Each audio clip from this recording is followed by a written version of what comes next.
ọmọ Sheik Adam lòun nínú ẹ̀mí bẹ́ẹ̀ ni ó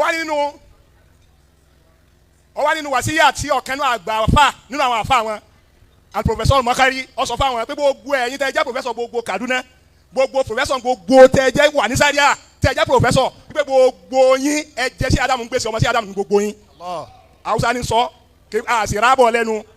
ìfìrìnlẹ̀ fún wa pé àwọn yìí ọmọ sí Adamu látàwọn jẹ́ sí Adamu ní gbèsè ó wá nínú wa dùn bóun ṣe pàdé bàbá wa Sheikhul Markaz ìpè yóò wá wù ú torí pé ọ̀rọ̀ tóun níta ṣe yà yín wọ́n padà ṣe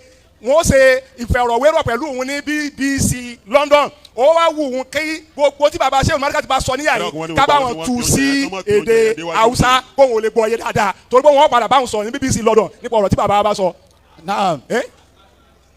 nínú tí professor tó wá sọ baba Professor Al-Gambari wọn náà á sì ṣe ó sì ti ṣe pẹ̀lú ògùn Ọlọ́run àwọn náà wọ́n sì ká tí wọ́n sì ṣe gbogbo ẹ̀ tó tó ju tiwa yìí lọ tó wá gbá sàtiwa àwọn sàn. ó fi kún professor ní kò sí khalifa táwọn mọ̀ fún baba wa Sheikh Usman ibn Fodiye tó ju Sheikh Adam lọ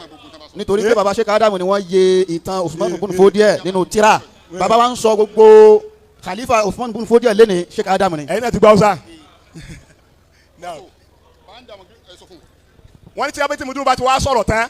baba Professor ní gbogbo tí baba mùdúrú Sheikhul Markaz ti bá sọ nísìn ẹ bá wa translate ẹ̀ ní Hausa pẹ̀lú ògo t'Ọlọ́run.